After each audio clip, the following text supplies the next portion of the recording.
Saya Muhammad Mustafa, asli dari Tuban, Jawa Timur. Ya. Kurang lebih saya baru 18 tahun, khususnya di bidang K3. Di sana ada nomor HP saya, ada email saya, dan sedikit weblog. Saya punya nickname, bisa dipanggil Kang Mus. Nah, sebelum masuk ke materi, alangkah baiknya kita berdoa ya dengan eh, mengucapkan Bakulu Robbi Zidni Ilman dan katakanlah wahai Robku tambahkanlah ilmu kepada.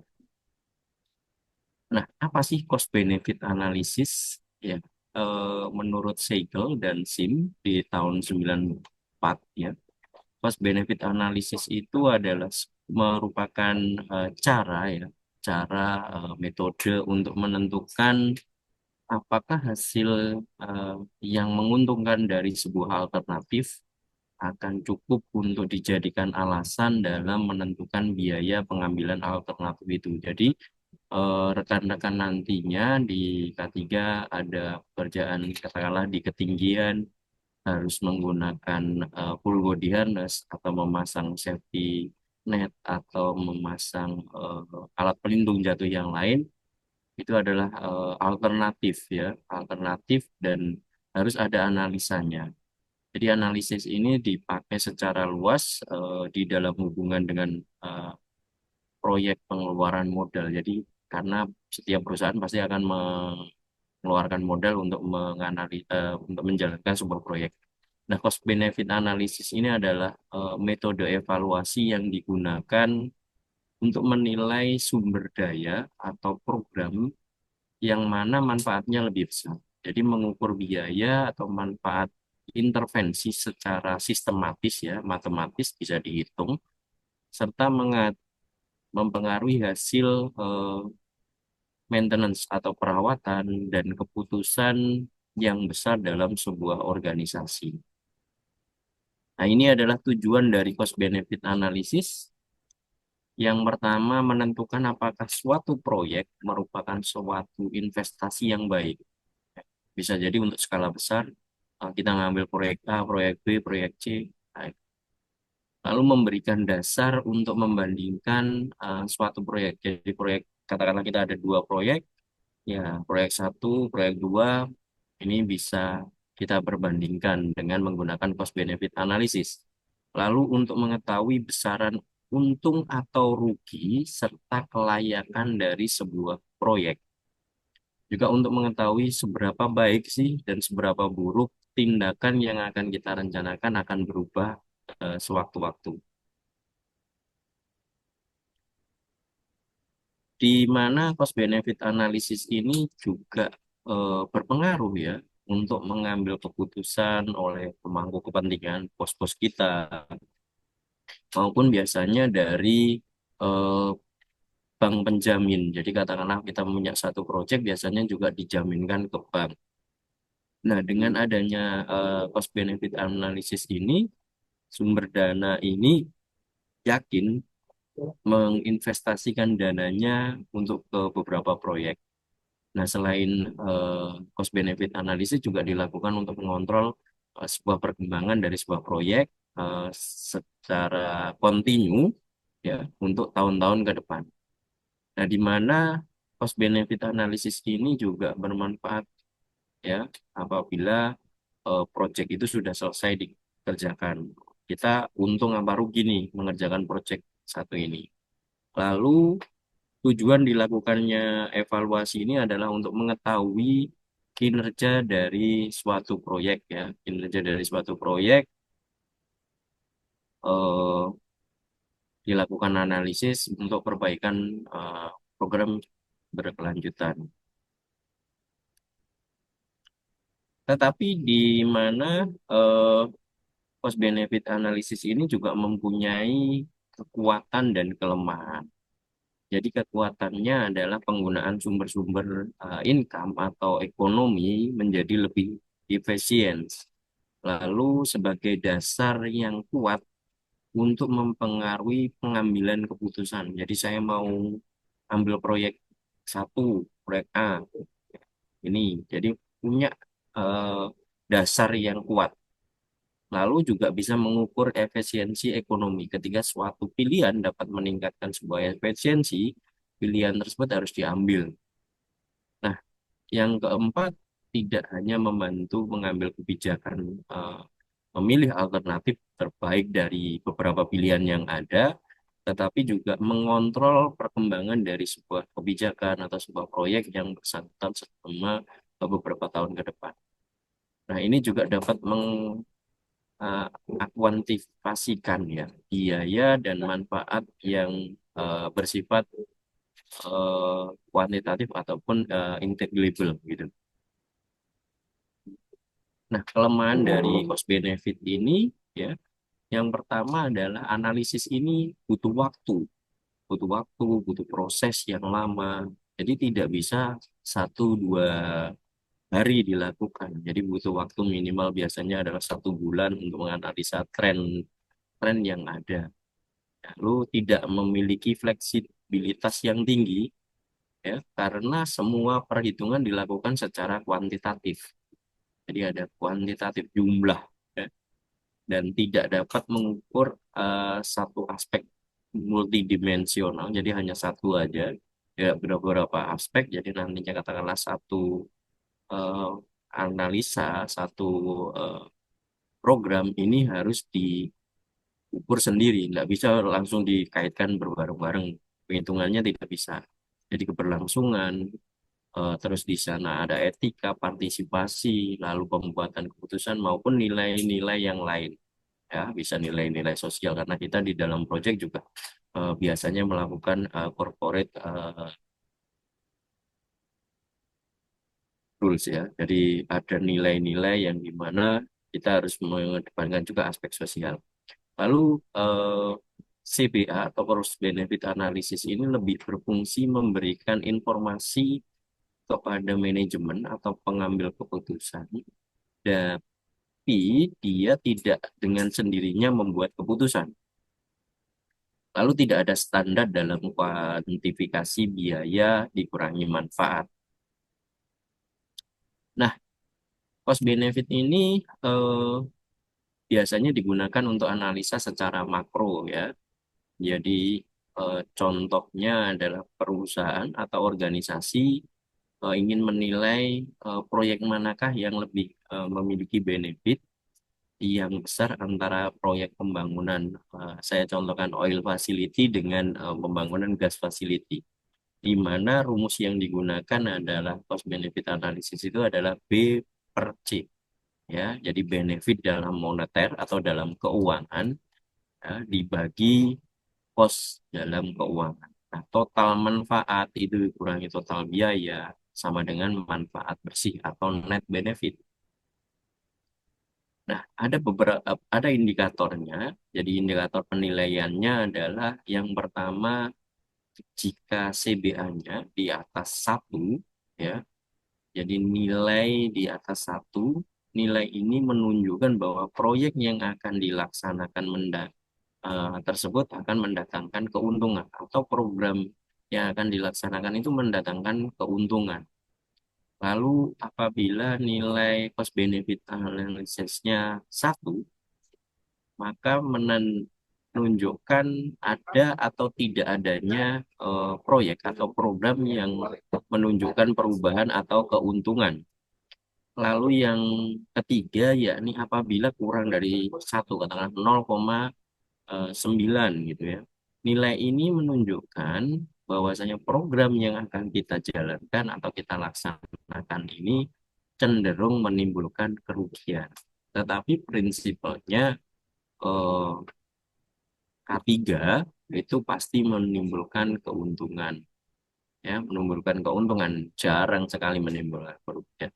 Nah, kenapa kita harus mempelajari cost benefit analysis ini adalah eh, fungsinya untuk menjelaskan ke manajemen bahwasanya apa saja yang eh, kalau kita katakanlah beli APD atau melaksanakan sebuah program dengan biaya yang eh, lumayan banyak katakanlah, tetapi kita punya keuntungan-keuntungan yang jangka panjang ya.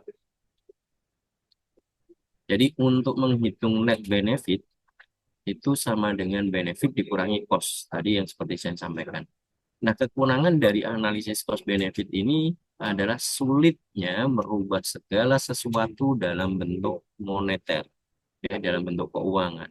Jadi contohnya bagaimana cara memoneterkan rasa nyeri. Kan harus dilakukan survei dulu. Jadi karena orang itu jatuh kan nggak bisa dinilai ke uang. Nah, ada langkah-langkah pengukuran dari cost benefit analysis. Yang pertama adalah identifikasi alternatif dan intervensi yang akan dianalisis. Lalu identifikasi dari masing-masing alternatif atau intervensi. Lalu menghitung total biaya dari masing-masing alternatif atau intervensi. Lalu mentransformasi nih manfaat dalam bentuk uang, ya, manfaat dalam bentuk uang. Lalu menghitung total benefit, rasio benefit diskontingnya berapa, melakukan analisa, menentukan pilihan alternatif. Jadi katakanlah pakai full body harness A, full body harness B, atau pakai helm jenis A, jenis B. Ini yang mana yang paling menguntungkan. Dan ada persiapan analisis ekonomi teknis. Jadi saya sampaikan kembali rekan-rekan nantinya kalau di K3 atau dengan dalam hal ini eh, di sebuah perusahaan, ya khususnya kalau di orang K3 itu juga harus bisa menjadi orang ahli ekonomi karena ngitung cost benefit analysis. Saya harus menjadi orang yang eh, tahu hukum karena harus tahu undang-undang. Lalu orang yang tahu teknikal, orang yang harus jadi tenaga kesehatan, tahu penyakit akibat kerja, lalu apa saja yang disebabkan. Nah, lalu kita kembali ke sistem ekonomis teknis, yakni kita tentukan apa saja yang menjadi tujuan kita. Lalu kita uraikan semua di alternatif evaluasi. Lalu kita sertakan semua dampak, ya, semua dampak akibat eh, atau apa saja yang menjadi dampak dan akibatnya. Jadi katakan kalau orang jatuh dari ketinggian itu apa dampaknya, apa akibatnya, itu harus kita jelaskan. Lalu selanjutnya adalah eh, kita telaah nih, kita telaah sumber sumber daya setiap alternatif itu seperti apa. Lalu kita tentukan dan sumber daya yang kita pakai setiap alternatif. Kita hitung lagi cost-nya, ya di seperti itu, seperti apa. Lalu memastikan apakah unit ini tiap pengukuran punya dampak, ya. Lalu kita tentukan satu faktor, ya, dari faktor-faktor non ekonomi lainnya. Kita lakukan analisis data, lalu membuat analisa atau analisis sensitivitas. Jadi yang paling unggul yang mana, yang paling berefek yang mana. Tetapi di sini saya tekankan adalah rekan-rekan harus bisa memberikan rekomendasi yang paling baik, ya, memberikan rekomendasi yang paling baik. Ya, syukur-syukur mendapatkan nilai budget yang paling standar. Saya nggak ngomong murah, karena kalau kita ngomongin murah, nggak bagus, ya, ya sama saja. Jadi standar yang paling baik. Nah, saya berikan studi kasus nih, ya, studi kasus, ya, ini dilakukan pengukuran pada perusahaan konstruksi yang telah berdiri di tahun 2020. Katakanlah perusahaan tersebut memiliki dua proyek nih. Terdiri dari proyek A, fasilitas pengolahan minyak mentah atau oil processing facility, dan proyek B adalah eh, fasilitas pengolahan gas alam atau gas processing facility. Nah, kita ingin mengevaluasi dari dua proyek ini yang ada untuk mengetahui manakah yang memiliki benefit atau keuntungan paling baik dari tahun range-nya, karena 2020, ya, karena range-nya dari 2021 sampai 2024. Nah, evaluasinya kita menggunakan metode cost benefit analysis. Di sini saya sampaikan deskripsinya. Jadi ada komponennya. Yang pertama lokasi.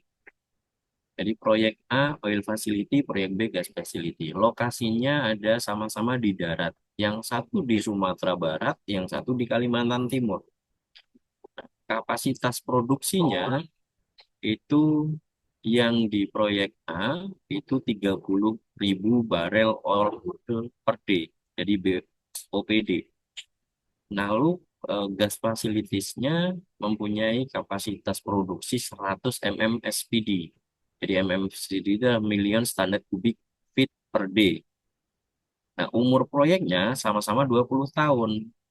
Nah, di mana dari dua proyek ini memiliki durasi konstruksi yang pertama 3 tahun, yang proyek B-nya adalah 2,5 tahun. Jadi ada selisih 6 bulan di sana. Nah, kita estimasi dulu nih biaya proyeknya. Jenis biayanya, lalu proyek A dan proyek B. Jenisnya investasi awal atau CAPEX. Yang pertama proyek A itu 700 US dollar, ya, 700 juta US dollar. Proyek B 500 juta US dollar. Biaya operasional tahunannya proyek A 30 juta US dollar, proyek B-nya 20 juta US dollar. Biaya pemeliharaan proyek A adalah 10 juta US dollar per tahun, sedangkan proyek B 8 juta eh, per tahun. Jadi saya sampaikan CAPEX ini adalah kapital ekspenditur atau belanja modal, yaitu pengeluaran perusahaan untuk membeli, meningkatkan, memelihara aset eh, yang tetap jangkanya panjang, jadi bangunan, peralatan, mesin itu masuk di CAPEX. Nah, kita itu manfaat ekonominya. Jadi asumsi harga pasar. Asumsi harga minyaknya adalah 70 US dollar per BBL. Kalau harga gasnya adalah 6 US dollar per MMBTU. Ya, kalau kita ngomongin 1 MMSCF itu sama dengan 1,03 MMBTU, ya, sama dengan sampai 100 MMC MSCFD itu sama dengan 103 MMBTU per day. Produksi tahunannya kalau yang oil facility itu 30.000 BOPD dikalikan 365 hari, ketemunya adalah 10,95 juta barel. Jadi revenue tahunannya adalah 10,95 juta dikalikan 70 US dollar, ketemunya adalah 766,5 juta US.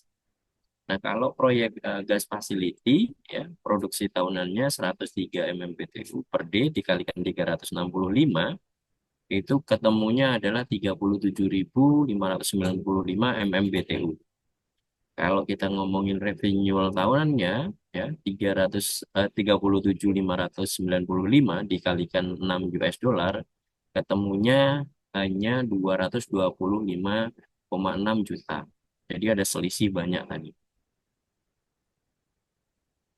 Nah, kita harus bisa menghitung cost benefit atau NPV-nya. Jadi asumsinya ada diskonto 10%, ya, penurunan 10%.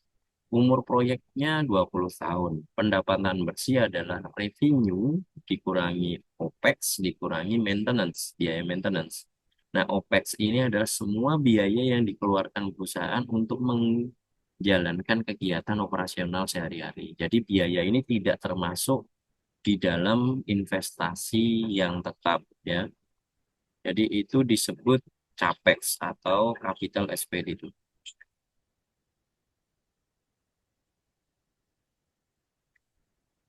Nah, perhitungannya adalah seperti ini. 766,5 dikurangi 30 dikurangi 10, ya, US dollar, ketemunya adalah 726,5 juta.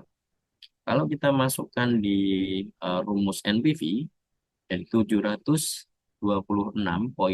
dikalikan kali 1 kurangi 1 ditambah 0,1 pangkat minus 20 dibagi 0,1 dikurangi 700, ketemunya adalah 726,5 dikalikan 8.514 dikurangi 700. Ketemunya adalah 61,89 dikurangi 700 sama dengan 5,49 juta US dollar. Nah, kalau yang proyek B, gas facility, net benefit tahunannya adalah 225,6 dikurangi 20 dikurangi 8, ketemunya adalah 197,6 juta US dollar. Kita masukin di NPV, ya. Jadi 197,6 dikalikan 1 kali 1 kurangi 1 ditambah 0,1 pangkat minus 20 dibagi 0,1 dikurangi 500, ya. Kalau kita jabarkan adalah 197,6 dikalikan 8,514, ya, dikurangi 500 sama dengan 162 dikurangi 500. Ketemunya adalah 1,182 juta US dollar. Nah, di mana ada kesimpulannya? Ini oil facility proyek A tadi, NPD-nya adalah 5.489 dengan kesimpulan lebih menguntungkan. Tetapi kalau yang gas facility itu 1.182 ini layak untuk dikerjakan, tetapi eh, lebih kecil nilai NPV-nya. Jadi nilai benefitnya lebih kecil. Jadi ada beberapa faktor, jadi return eh, on investment, ya, lalu waktu payback, waktu balik modalnya, lalu emisi dan regulasi, lalu potensi ekspansi. Ini seperti apa jadi pengembangannya. Jadi kalau kita ngomongin oil facility, return on investment-nya lebih tinggi karena lebih cepat, ya 5.000 sekian. Waktu kembali modalnya juga lebih cepat, 4 tahun. Tetapi kita harus juga mempertimbangkan emisi dan regulasi. Ya, emisi dan regulasi adalah adanya emisi CO2 yang tinggi, pasti. Potensi ekspansinya atau pengembangannya ya terbatas karena biasanya cadangannya lebih habis, cadangannya lebih cepat habis. Nah, kalau yang gas facility memang return on investment-nya lebih rendah, tetapi waktu pengembalian modalnya juga lebih lama, 2 kali lipat, 4 tahun, tetapi juga lebih ramah lingkungan. Nah, ini lebih fleksibel untuk melakukan ekspansi karena biasanya lebih banyak aliran gas baru. Nah, kita masuk di APD. Jadi kalau tadi dari nilai, kita coba masukin di APD. Ya, cost benefit analisis penggunaan full body harness. Saya kasih contoh full body harness. Ada beberapa asumsi awal dan di mana kita masukkan di sana adalah parameter dan nilai asumsi. Jadi parameternya adalah harga pembelian 1 unit full body harness, misal RP-nya sekian, ya RPX atau misal 800.000. Masa pemakaian yang diperbolehkan atau direkomendasikan ya biasanya 5 tahun. Apabila penggunaannya normal atau inspeksinya teratur, perbaikannya ada. Bisa-bisa sampai 10 tahun, tetapi biasanya untuk full body harness ini maksimalnya 5 tahun. Lalu frekuensi penggunaan, misal 200 hari kerja per tahun, sekali per hari, jadi setiap hari 200 hari dipakai 1 tahunnya. Ya. Biaya inspeksi atau perawatan tahunan, misalkan 50.000 per tahun. Lalu biaya penggantian dini ketika rusak, ya, ini sama dengan beli harga baru. Jadi tidak ada residual di sana. Jadi nggak bisa kan full body harness itu selesai, udah rusak terus dijual kembali, tidak ada. Jadi katakanlah 800.000. Nilai manfaat atau keselamatan atau keamanan untuk menghindari kerugian akibat kecelakaan kerja itu kita kasih kode Z. di mana per kejadian, misalkan jika terjadi akibat harness yang gagal, ada biaya kompensasi, kerusakan alat, kehilangan hari kerja, reputasi, ataupun yang lainnya. Nah, kita juga harus menghitung probabilitas kegagalan eh, per harness ini perlu diganti sebelum masa pakai ideal per tahun. Jadi misalnya probabilitasnya adalah 10% jika tidak dirawat dengan baik atau di lingkungan berat atau lebih rendah jika perawatannya baik.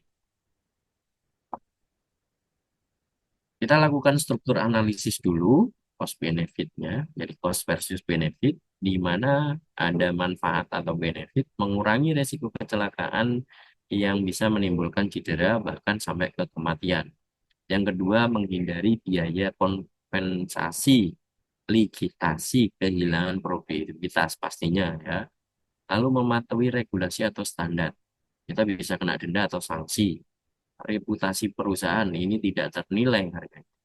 Lalu kalau kita ngomongin cost-nya atau biayanya, biaya pembelian awal harness, biaya pemeliharaan atau inspeksi atau perawatan, penggantian, ya, lalu biaya pelatihan dan inspeksi, serta biaya administratif pencatatan. Jadi ilustrasinya atau contoh perhitungannya adalah harga beli satu unit itu katakanlah 800.000. Umur idealnya 5 tahun, biaya perawatannya adalah 50.000 per tahun. Lalu kita ngomongin probabilitas kegagalan. Bila dengan perawatan buruk itu 20% per tahun, kalau baik 5% per tahun. Jadi biaya akibat kegagalan eh, apabila harnessnya ini gagal adalah 50 juta. Diskon atau nilai waktu uang yang diabaikan dalam contoh sederhana ya, 50 juta. Nah, kalau kita hitung dengan skenario perawatan baik, jadi tahun pertama biaya perawatannya 50.000. Nah, probabilitas kegagalannya adalah 5%, di mana 0,05 ya dikalikan 50 juta itu sama dengan 2.500.000. Di tahun kedua, ketiga, keempat, dan kelima juga sama. Nah, total biaya perawatan selama 5 tahun, yakni 5 kali 50.000 adalah 250. Inspeksi 5 kali 2.500.000 adalah 12.500. Nah, ditambah penggantian di tahun kelima, harus beli lagi adalah 800.000. Jadi total cost dalam 5 tahun, ya, 800 pembelian awal ditambah 250.000 perawatan, lalu 12.500 ini apabila ada kegagalan, totalnya adalah 13.550. Nah, manfaat yang dihindari di mana apabila pekerja ini tanpa harness atau harnessnya rusak, resiko kecelakaan yang paling besar atau kerugiannya adalah 50 juta. Bisa lebih ya, ini saya asumsikan 50 juta. Dengan harness atau perawatan yang baik, probabilitasnya turun drastis. Jadi nilai resikonya tinggal 10% per tahun. Jadi ekspektasi kerugiannya tanpa harness adalah 5 kali 0,1 dikalikan 50 juta sama dengan 25 juta. Jadi manfaat menghindarkan kerugian 25 juta. Kalau kita kembali, ya 13.550 25 juta dikurangi 13.550. Paling tidak kita masih safe di kisaran 11.500, 11.440, 50. Nah, jadi ini total cost-nya ya dengan full body harness perawatan baik adalah 13.500. Misal resiko gagalnya lebih besar, pastinya biaya kecelakaannya lebih tinggi. Ya. Manfaat kerugian yang dihindari di sana 25 juta. Jadi benefit dikurangi cost yang di 25 juta dikurangi 13.550 masih ada 11.450 selama 5 tahun. Artinya investasi terhadap penggunaan harness dengan pemeliharaan yang baik ini menghasilkan keuntungan yang besar, sebesar itu di dalam konteks penghitungan atau penghindaran kerugian. Nah, kita hitung sensitivitas dan variabel yang paling penting, ya. Kita perlu dalami adalah ada beberapa variabel. Yang pertama, probabilitas kegagalan atau kecelakaan ini tergantung lingkungan kerja, ekspos terhadap bahan kimia, suhu, cuaca, dan lain-lain. Karena full body harness tidak bisa kena bahan kimia, cuacanya suhu terlalu tinggi atau cuaca yang hujan panas. Dia harus ada perawatan yang baik dan sebagainya. Lalu biaya akibat kecelakaan apabila bisa jauh lebih besar tergantung skala cedera atau likuiditas atau dendanya. Lalu umur alat nyata sama umur ideal. Ya, apabila sering merusak atau ganti lebih awal ya pastinya biayanya lebih tinggi karena pemakaiannya nggak baik, perawatannya nggak baik. Lalu biaya perawatan atau inspeksi ini apabila kita biarkan risiko dan biaya kegagalan juga bisa meningkat lebih drastis, nggak dilakukan inspeksi dan sebagainya. Nilai waktu uang dan diskonto jika mempertimbangkan nilai waktu 5 tahun tadi. Jadi dari eh, cost benefit analysis full body harness ini bisa kita simpulkan dan ada beberapa rekomendasi. Yang pertama, penggunaan full body harness harus dengan perawatan yang baik, penggantiannya sesuai standar, secara ekonomis pasti menguntungkan apabila dihadapkan dengan resiko yang kegagalannya lebih besar. Nah, perusahaan juga harus menetapkan kebijakan pemeliharaan yang ketat, ya, pencatatan umur pemakaian, inspeksi, atau biaya penggantian lebih awal atau lebih dini, dan resiko kecelakaan harus bisa diminimalisir. Yang ketiga, menentukan umur servis optimal. Jadi berapa tahun dipakai, katakanlah tadi, oh seharusnya dia bisa pakai 5 tahun, ini ternyata dipakai 3 tahun saja. Ya, yang realistis berdasarkan kondisi yang ada di lapangan. Jadi bukan hanya mengandalkan usia dari pabrik, ya, kondisi fisik, frekuensi pemakaian, serta lingkungan yang ada. Studi kasus yang selanjutnya adalah kalau kita ngomongin pekerja jatuh dari ketinggian. Kita bisa hitung cost benefit analisisnya. Jadi tadi sudah menghitung full body harness-nya. Jadi katakanlah seorang pekerja ini jatuh dari scaffolding ketinggiannya 4 meter, kondisinya patah kaki sebelah kanan dan beberapa luka ringan di tubuh. Nah, dari kejadian tersebut, mari kita hitung cost benefit analisis apabila seorang pekerja jatuh. Nah, ini asumsi dasar ada parameter dan nilai asumsi. Tinggi jatuh 4 meter, pekerja terpleset dari scaffold. Cedera, patah kaki, luka ringan, butuh rawat inap dan operasi kecil pastinya. Rawat inap minimal 5 hari. Lama pemulihan ya minimal 4 minggu atau 20 hari kerja. Upah per harinya 200.000. Biaya rawat inap katakanlah 200.000. Biaya operasi kecil dan fasilitas medis 5 juta. Biaya lain transport, obat, kontrol katakanlah 1 juta.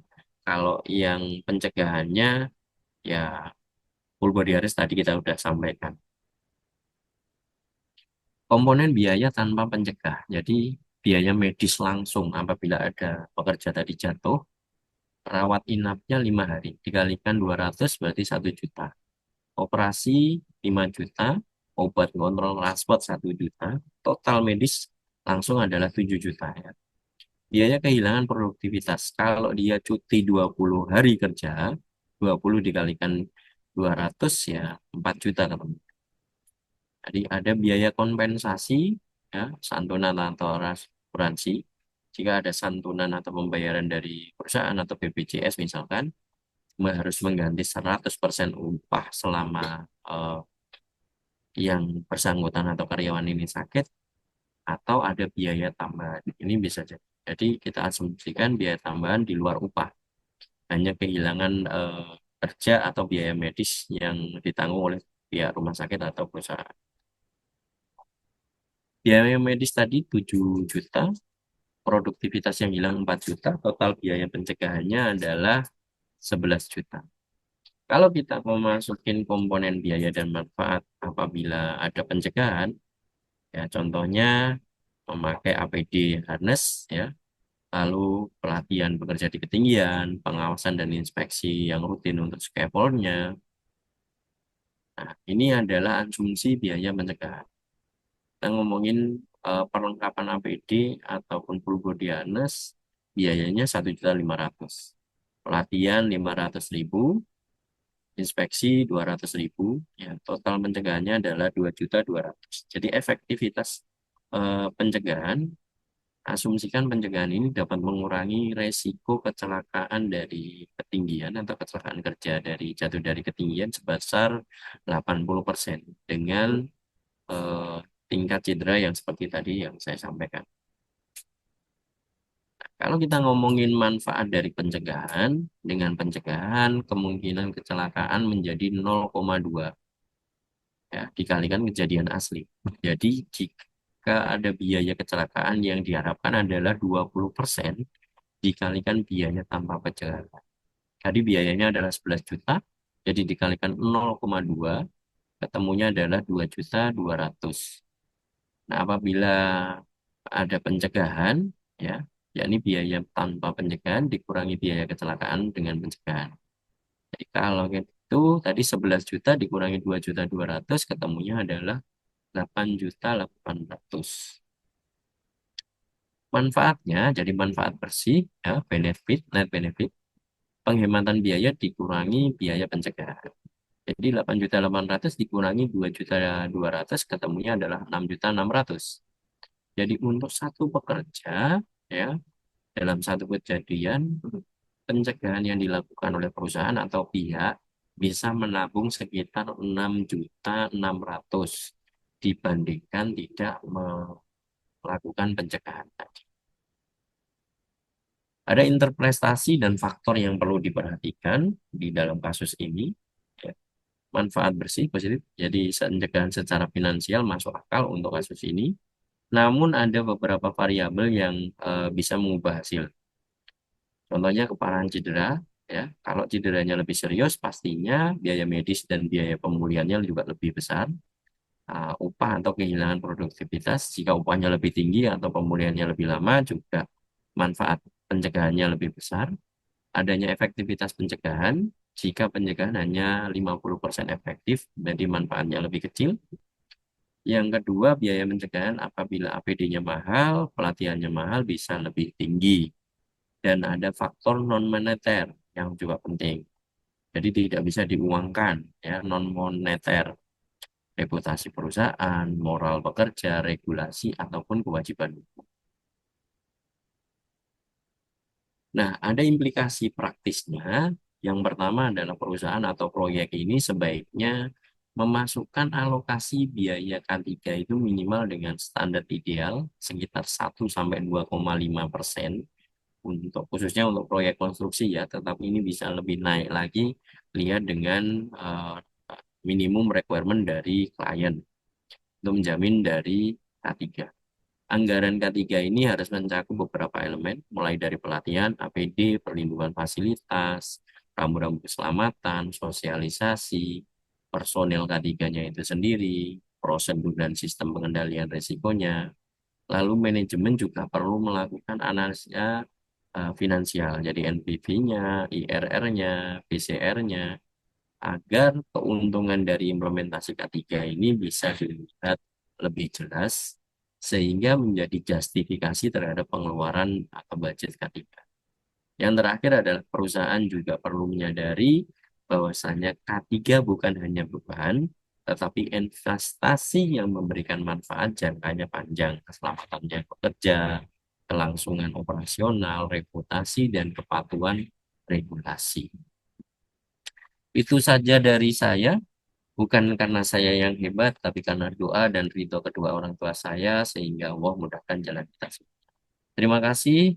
Selamat siang. Assalamualaikum warahmatullahi wabarakatuh. Kita lanjut ke pertanyaan nih, Pak Mustafa dari Pak Rian. Pada Ya, skenario perawatan baik itu ap- perawatan yang baik, apakah perhitungannya hanya untuk perawatan satu body harness atau bagaimana Pak?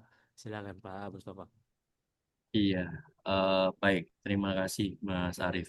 Iya, perawatannya itu kan asumsi ya, tadi asumsi. Jadi asumsinya hanya untuk satu full body harness. Asumsi perhitungan. Jadi kalau full body harness-nya cuman satu full body harness-nya nilainya adalah tadi. Jadi besarannya satu full body harness, ya tadi. Biayanya per full body harness perawatannya adalah 50.000. Kalau 300 ya tinggal dikalikan saja. Jadi nilai keuntungan atau nilai benefitnya juga tinggal dikalikan jumlah pekerja, jumlah peralatan yang dimiliki. Saya memberikan contoh hanya full body harness saja, tetapi bisa safety helmet yang sering rusak atau safety shoes. Ya, kalau kita ngomongin eh, sarung tangan, kacamata itu adalah consumable atau yang sekali pakai. Jadi katakanlah kalau sarung tangan ya pasti dipakai kerja, rusak, itu consumable. Kacamata biasanya udah baret-baret, hitungannya nggak bisa per tahun. Tapi kalau safety helmet bisa tahunan, full body harness bisa tahunan. Seperti itu sih Mas Arif. Oke, baik. Seperti itu ya Pak Rian untuk jawabannya. Lanjut lagi, Bu Kartika Lestari. Tadi disebutkan bahwa biasanya anggaran untuk biaya K3 sebesar 1 sampai 2,5%. Apakah presentasi tersebut diambil dari total kontrak proyek, total dari kontrak proyek, dan apakah rentang tersebut bersifat mutlak? Silakan Pak Mustafa. Ya, baik. Betul, dari nilai kontrak proyek. Jadi kalau proyeknya katakanlah sekian M gitu ya, ya diambil 1% sampai 2,5%. Lebih tinggi lebih bagus. Jadi itu bukan mutlak segitu ya. Memang nilainya mutlak segitu minimal ya. Tetapi menyesuaikan nilai kontrak proyek. Lalu apakah rentangnya fix? Ya tidak. Jadi tidak mutlak. Jadi katakanlah tadi saya sampaikan kalau menyesuaikan dengan kondisi minimum requirement-nya dari klien, dari pemilik proyek. Jadi rekan-rekan tidak bisa membandingkan antara proyek yang konstruksi umum dengan proyek oil and gas. Ya mungkin hanya ada beberapa yang sama. Contoh mungkin pemakaian full body harness. Tapi kalau di proyek pembangunan gedung, pabrik, kan rekan-rekan tidak butuh namanya SCBA. Butuh, kalaupun butuh SCBA, eh, apa namanya, nggak banyak ya, hanya untuk tim rescue. Tetapi kalau di oil and gas, ya masih butuh EEBA untuk evakuasi, butuh standby ambulan, butuh paramedis dan sebagainya. Ya, seperti itu, Sarip. Oke, baik. Pertanyaan kedua dari Bu Kartika, jika cost benefit analysis ini sudah diimplementasikan saat pengujian suatu program, dalam hal ini contoh program kesehatan kerja seperti pengukuran ergonomi postur di tempat kerja, namun manajemen beranggapan buruknya kesehatan kerja suatu perusahaan tidak berdampak secara langsung. Seperti jika buruknya keselamatan kerja dampak langsungnya dan terlihat berpengaruh pada reputasi perusahaan. Nah, bagaimana cara untuk memberikan penjelasan kepada manajemen terkait dengan cost benefit analysis ini, khususnya untuk program kesehatan kerja, Pak Mustafa? Silakan, Pak. Ya, baik. Terima kasih, Mas Arif. Izin menjawab. Jadi, memang konseptualnya, jadi harus disampaikan bahwasannya kesehatan kerja atau penyakit akibat kerja itu dampaknya tidak langsung. Ya. Jadi, efek dari kesehatan kerja itu tidak langsung. Jadi, katakanlah nyeri eh, muskular eh, letal atau kelelahan atau stres. Ya. Ini kan bertahap ya. Tetapi di mana rekan-rekan juga harus bisa menjelaskan ke manajemen. Ya berarti apa sih penjelasannya? Harus ada eh, bukti ya, harus ada bukti studi empiris yang mendukung cost benefit analysis ya untuk program kesehatan itu. Jadi harus bisa menyampaikan ROI-nya, return on investment-nya yang positif. Jadi katakanlah biasanya kan perusahaan juga akan menanggung asuransi kesehatan ya, selain BPJS biasanya ada tuh. Nah, kalau tagihannya semakin tinggi, Ya, seperti apa? Atau katakanlah satu pekerja ini sakit. Nah, apalagi dia seorang yang mempunyai peranan penting. Kan itu bisa jadi contoh, jadi example, jadiin sampling ya. Katakanlah operator kren yang sakit, dia nggak punya pengganti. Ya, padahal kalau alatnya disewakan, katakanlah per jamnya 250.000, alatnya nggak jalan karena cedera punggung, katakanlah ya, cedera punggung. Dalam satu hari dia izin, katakanlah kita ngitung 8 jam. 8 kali 250 sudah berapa? Sedangkan untuk memberikan training atau edukasi atau program kesehatan yang awal atau tindakan preventif hanya membutuhkan biaya 250. Jadi kan ada ketimbangan yang sangat jauh sekali. Seperti itu sih Mas Ari. Oke, baik seperti itu ya Pak Ibu Kartika ya untuk jawabannya. Nah, kalau Bapak Ibu ada yang ingin ditanyakan secara langsung, silahkan bisa klik raise hand. Nanti kita akan berikan kesempatan untuk Bapak Ibu bisa bertanya langsung dengan Pak Mustafa ya. Lanjut lagi dari Pak Wahyu Nugraha. Terkait cost benefit analysis ini, apakah untuk risiko perlu dicari yang terparah, semisal fatality-nya atau semisal fatality ataupun kematian, walaupun secara biaya kematian lebih murah daripada biaya cacat tetap. Nah, soal ada paradigma di beberapa daerah kalau meninggal lebih murah daripada cacat tetap. Nah, itu gimana, Pak? Ya, Silahkan. ya memang harus dicari, Pak Wahyu, harus dicari paling parah. Ya, fatality harus dihitungnya paling fatality. Saya juga baru dengar statement ini kalau fatality itu lebih murah daripada cacat tetap. Karena prinsipalnya, ya mohon maaf saja, sepengetahuan saya kalau kita ngomongin fatality, itu kan tidak ternilai harganya. Jadi eh, yang sudah pernah saya ketahui, santunan untuk fatality dari perusahaan itu bisa di atas 1,5 M. Ya, kalau cacat tetap mungkin perhitungannya kan kalau ada BPJS ya, BPJS Kesehatan atau Ketenagakerjaan atau dulu Undang-Undang Jam Sostek, satu ruas jari kita harganya sekitar 30 juta. Ya, kalau hilang dua jari, ya balik lagi. Hilang satu tangan, itu saran berapa? Tinggal dihitung berapa M. Tapi kalau fatality itu lebih tinggi ya, Pak Wahyu. Pastinya lebih tinggi. Ya, kalau ngomongin paradigma, apalagi dengan kondisi zaman saat ini yang multi dimensional ya, jangan di pergerakannya cepat. Saya rasa kalau ada berita-berita kayak gini ya cepat viral juga. Jadi nggak mungkin perusahaan akan memperhitungkan itu dan pasti dengan nilai eh, lost time dan trade-nya akan naik ya. Dan pastinya adalah citra perusahaan itu harus diperhitungkan baik-baik. Ya. Bukan karena karena perusahaan ini sudah ternyata dia 1 tahun hanya 1 tahun habis itu dapat proyek lagi. Oh tidak, tidak bisa seperti itu. Ada beberapa perusahaan yang memang dia dulunya bagus terus tiba-tiba jelek, sekarang gulung tikar juga banyak. Oke, baik seperti itu ya, Pak Wahyu untuk jawabannya. Lanjut lagi dari Pak Muhammad Arman. Buat Bapak Ibu semuanya yang ingin bertanya langsung boleh ya bisa klik raise hand ataupun tuliskan pertanyaannya di kolom Q&A. Oke, dari Pak Arman. Dalam pengadaan APD, mengingat pentingnya kualitas dan keselamatan kerja para pekerja. Nah, sering menimbulkan kesempatan untuk potensi terjadinya manipulasi harga nih, Pak. Nah, bagaimana untuk strategi mengontrolnya jika terjadi kecelakaan kerja yang disebabkan oleh kegagalan fungsi APD? Siapakah yang paling bertanggung jawab? Perusahaan secara keseluruhan atau project manager yang bertanggung jawab dalam proses pengadaan tersebut, Pak? Silahkan, Pak Mustafa. Ya, baik. Ya, memang tidak dipungkiri ya, ada beberapa proyek yang memanipulasi harga.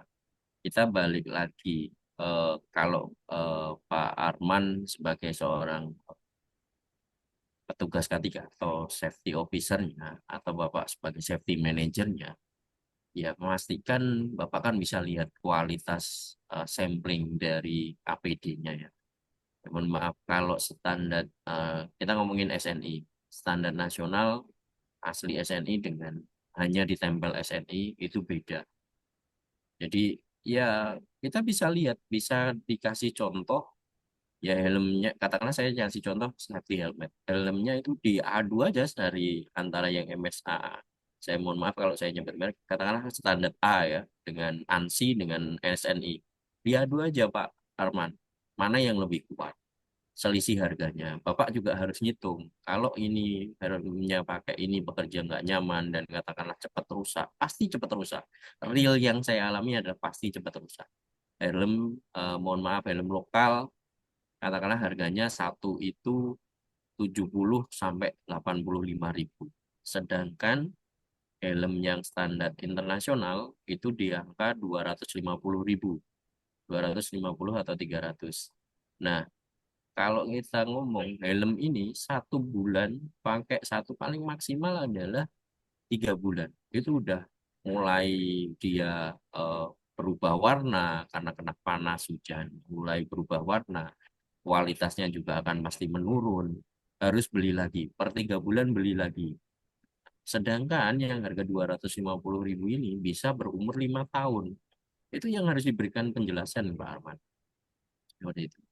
Lalu kalau kita ngomongin apabila ada kecelakaan, ya yang pertama yang belum bertanggung jawab ke semuanya, bukan hanya project manager. Mungkin project manager adalah yang utama ya, approval terakhirnya. Tetapi eh, dari sisi HSE-nya. Makanya kayak kemarin ada beberapa yang rekan-rekan kita HSG itu dijadiin tersangka. Ya, tidak menutup kemungkinan ada kesalahan di sana.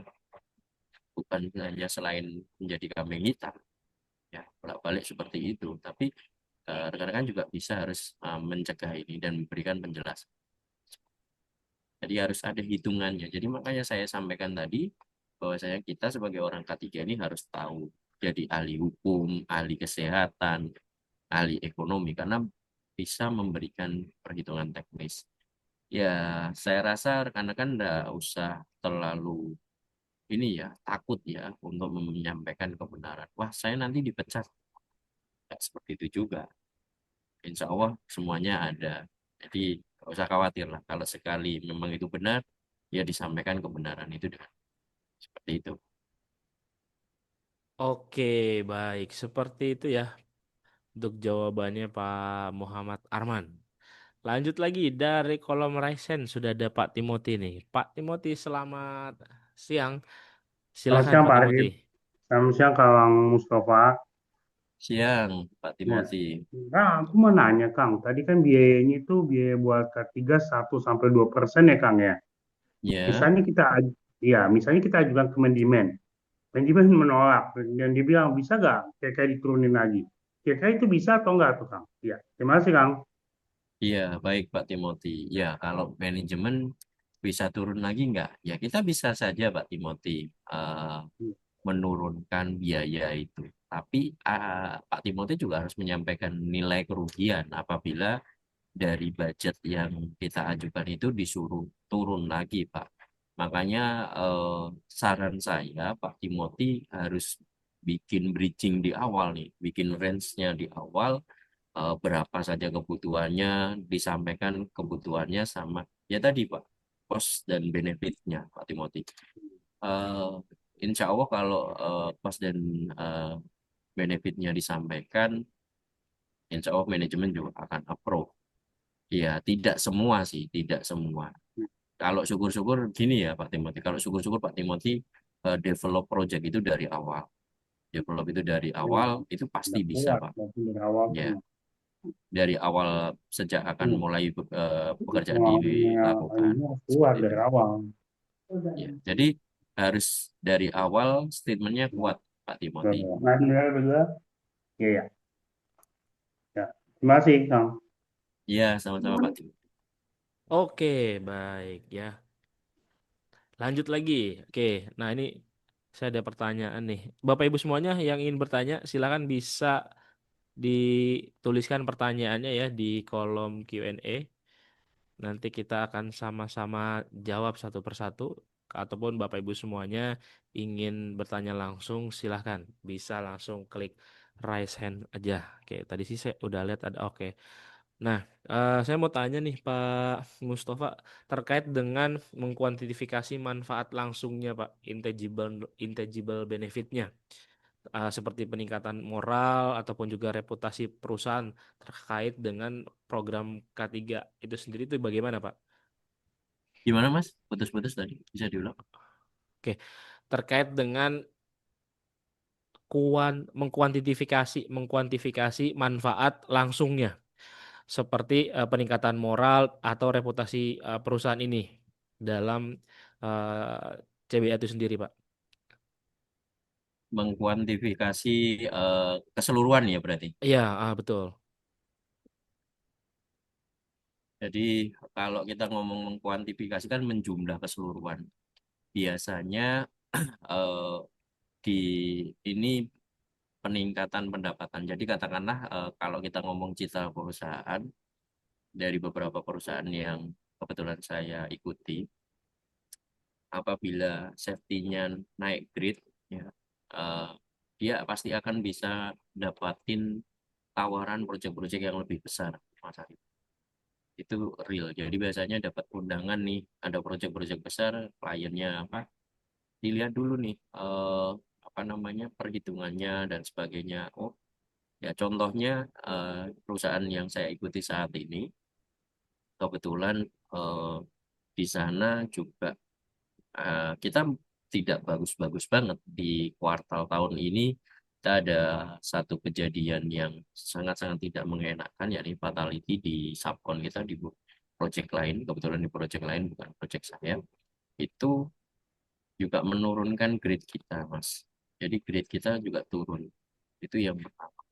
Jadi ada beberapa project yang akhirnya kita tidak bisa handling.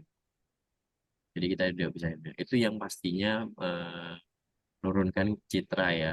Jadi apalagi secara pribadi, in case ada kejadian tersebut, ya saya ditanya ini sama rekan-rekan sejawat, gimana ceritanya kok bisa dan sebagainya. Seperti itu sih, Mas Arief. Jadi eh, mengukur kuantitasnya ya katakanlah kita nggak bisa nih hanya oh cuma 1 2 bulan nggak bisa. Tapi beberapa proyek yang ke depan ya kan namanya sebuah organisasi atau perusahaan ini akan mengejar proyek-proyek yang lebih besar ke depannya. Sebagai contoh ada eh, beberapa perusahaan yang dulu bukan saya nggak ikut langsung terjun di dalam perusahaan tersebut, tetapi perusahaan ini merasakan nih awalnya belum paham ya, awalnya belum paham, tetapi pelan-pelan setelah mengikuti pelatihan K3 untuk personil yang ada di perusahaan dan beberapa personilnya juga di trainingkan tentang K3. Jadi ada budayanya yang meningkat. Kalau kita ngomongin safety culture juga sama sih Mas Arif. Jadi efeknya jangka panjang ya, efeknya jangka panjang dan itu tidak bisa ternilai sebenarnya. Jadi nggak bisa dinilai. Kalau kita ngomongin dengan moneter atau keuangan ya agak susah seperti itu. Tapi itu real ada. Seperti itu Mas Arif. Baik. Ya, terima kasih Pak Mustafa. Bapak Ibu ada lagi yang mau ditanyakan terkait dengan materi kita hari ini? Ya, oke ada lagi nih dari Pak Muhammad Arif. Misal kita sudah mengajukan APD nih Pak, rambu-rambu, safety cover, dan lain-lain untuk meminimalisir kecelakaan.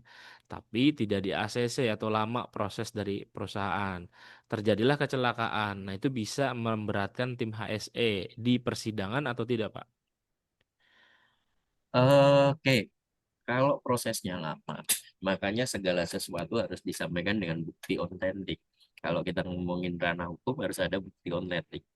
Apakah pengajuan Pak Arief ini sudah ada bukti otentik? Jadi katakanlah di sana, oh ada form pengajuan atau email pengajuannya. Itu yang jadi bukti otentik. Jadi kalau saya bukan ngajarin atau menakut-nakuti, saran saya apabila ada pengajuan program atau ada eh, pengajuan APD yang seperti itu, rekan-rekan bisa dengan cara mensisihkan.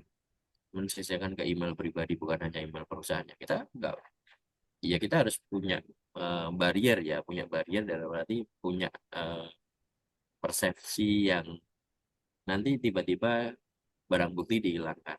Nah, katakanlah seperti itu yang kita jaga. Jadi atau minimal di screenshot, kalau nggak di kan ya di screenshot seperti itu. Jadi kita punya bukti otentik. Tadi kalau nantinya kita dipersalahkan, ya itu bisa meringankan kita. Kan kita sudah order atau mengalihkan tanggung jawab itu bukan di HSE. Makanya teman-teman yang HSE ya tetap harus semangat ya dan memastikan itu ada bukti otentiknya. Makanya apapun itu harus ada bukti otentik. HSE kan seperti itu. Seperti itu, Pak Arif. Oke, baik. Seperti itu ya Pak Muhammad Arif untuk jawabannya. Ada lagi Bapak Ibu yang ingin ditanyakan ke Pak Mustafa untuk materi kita hari ini? Boleh, silakan di raise hand. Mumpung masih ada waktunya. Sudah tidak ada? Oke, ada Pak Edi. Silahkan Pak Edi Kusmayanto. Bisa disampaikan Pak Edi. Selamat siang. Ya, siang Pak Edi. Selamat siang, Pak Edi. Ya, mohon izin bertanya, Pak, terkait menjaga performa departemen atau unit kerja HSE manakala terjadi suatu peristiwa yang tidak diharapkan, kemudian eh, secara bukti, ya, secara investigasi bahwa kejadian di proyek itu bisa bersifat teknikal, faktor teknis dan non teknis gitu ya. Nah, ketika peristiwa tersebut sudah terbukti dengan jelas, misalnya ada faktor konstruksi yang teknis yang menyebabkan terjadinya insiden sehingga ada eksiden, ada korban itu eh, pada akhirnya HSE menjadi objek atau tumpuan dari permasalahan itu. Sementara HSE adalah bagian daripada unit kerja konstruksi misalnya, gitu ya. Nah, walaupun pada akhirnya kita untuk menjaga performa perusahaan untuk baik, tapi kan peristiwa itu tetap harus ditelusuri kan. Nah ini eh, bagaimana supaya eh, permasalahan itu tidak bergulir selalu mengarah kepada HSE gitu, itu sebagai objek dipersalahkan. Gitu. Tapi perusahaan juga perlu kita jaga gitu, karena kalau terlalu terbuka faktor teknis yang diinikan itu sepertinya terlalu berat gitu. Dengan kata lain, HSE harus menjadi sedikit jadi korban itu kan. Itu bagaimana Pak? Ada dua kepentingan. Pertama, melindungi departemennya itu sendiri, ya, satu sisi. Ada sisi yang lain juga secara lebih besar. Itu mungkin yang diinikan ya. Karena pasti di dalam satu perusahaan itu ada konflik interest ya atau gitu segala macam yang perlu outputnya untuk kita mensikapi. Demikian Pak, segera pandangan gitu. Terima kasih, selamat sore. Silakan Pak Oke, Mustafa. terima kasih Pak Edi. Ya, memang ada kaitannya ya dengan cost benefit, biarpun tidak banyak sangat kita. Jadi yang gini Pak Edi, kalau katakanlah ya memang ini masih umum ya di beberapa perusahaan di Indonesia. ASE jadi eh, bumper gitu ya, jadi bumper. Kalau prinsipalnya saya, ini pandangan saya secara pribadi Pak Edi. Yang pertama, kita bisa menurunkan resiko itu dengan maksimalnya adalah level alarm, ya Pak, level alarm. Jadi as reasonable, practicable. Jadi masuk akal dan bisa dipraktekkan. Kalau kita ngomongin hierarki pengendalian risiko, kan pastinya ada kita seperti tadi yang Pak Edi sampaikan, terlalu teknis itu berat, tetapi itu paling efektif, Pak. Paling efektif adalah teknis, rekayasa engineering, baru didukung oleh administrasi dan APD. Nah, kalau kita harus menjaga HSE-nya sendiri dan menjaga perusahaan, tetap harus diberikan perhitungan cost benefit analisis, Pak Edi. Nggak bisa, ya kalau kita ngomong kan sama-sama kita juga digaji oleh perusahaan. Iya, tapi citra perusahaan itu juga lebih penting, Pak. Dan kita juga harus kembali secara pribadi, katakanlah, kalau saya ya, saya secara pribadi, saya nggak harus mati-matian, Pak, bela perusahaan. Saya membela perusahaan ya sebatas kemampuan saya, sebatas kaidah hukum saya. Karena gimana, Pak? Yang punya duit punya kuasa, Pak. Kalau saya hanya membela kepentingan perusahaan, siapa yang membela keluarga saya? Apalagi kalau kayak katakanlah saya sudah punya 4 anak ya, 4 anak butuh sekolah, mereka punya masa depan gitu. Siapa yang akan nanggung? Ini yang makanya kalau kita ya harus strictly, Pak. Dengan tadi yang saya sampaikan, harus ada bukti-bukti otentik. Oh, kita sudah memberikan saran by email, katakanlah kita akan ngasih lifting. Udah jelas-jelas lifting, katakanlah pekerjaan lifting.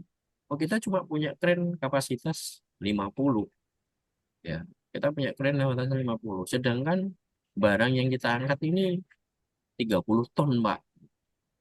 Secara perhitungan kalkulasi kuat.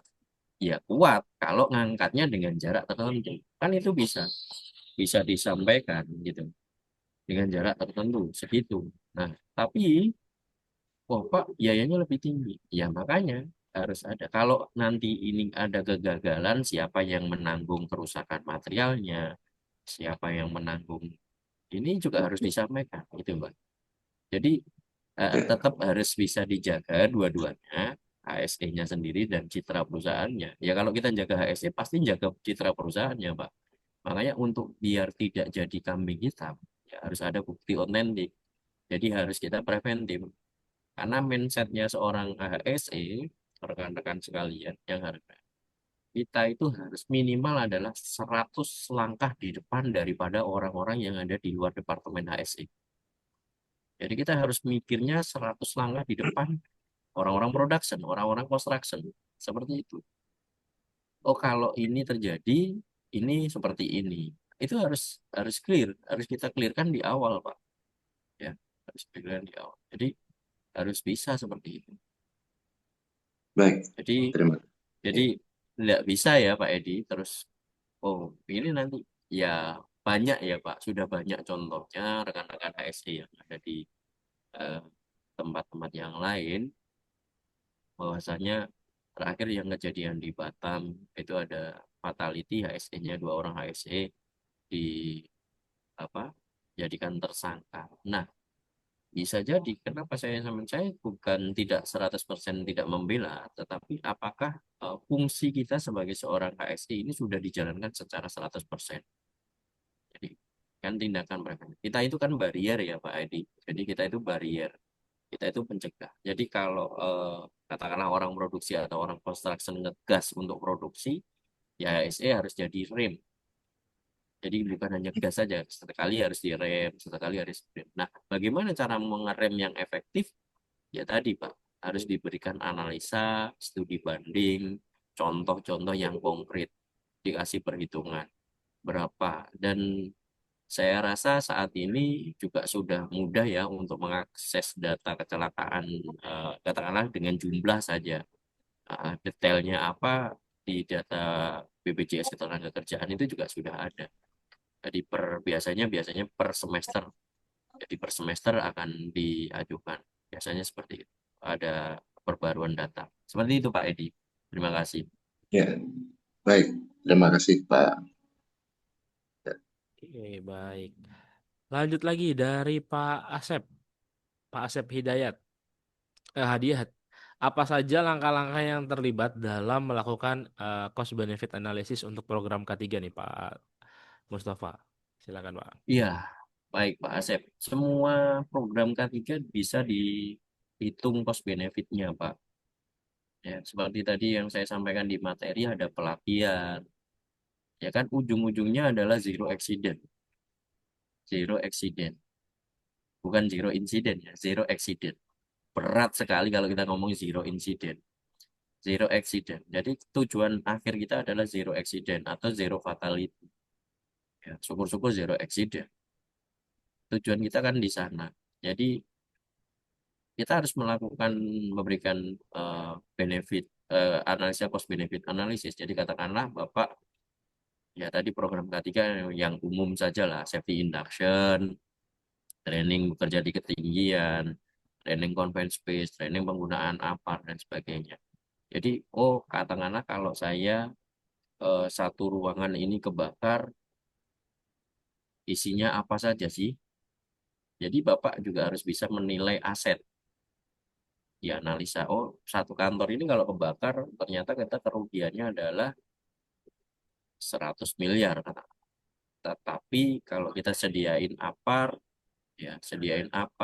terus preventifnya kan nggak harus semuanya ya bisa dinilai dengan moneter, dengan uang, tetapi tidak harus budgetnya tinggi. Contoh gini, memastikan peralatannya tidak ada yang fail atau rusak. Ya, aparnya diinspeksi karena sudah tersedia. Mungkin budget di awal adalah budget aparnya. Sambungan listriknya diinspeksi nih per bulan dan sebagainya. Training K3 listriknya ternyata hanya 1,5. Manfaatnya 5 tahun, katakanlah gitu. Atau sepanjang selama orang ini, si teknisi ini bekerja di situ, ya kan tidak masalah Pak. Ada dihitung tadi, ada perhitungannya. Jadi rekan-rekan bisa masukin perhitungannya, juga bisa memberikan perhitungan kalau kerugian sama keuntungannya seperti apa. Seperti itu. Oke, baik. Seperti itu ya Pak Asep Hadiat untuk jawabannya. Ada lagi Bapak Ibu semuanya yang mau ditanyakan, boleh raise hand ataupun juga tulis di kolom Q&A. Tidak ada?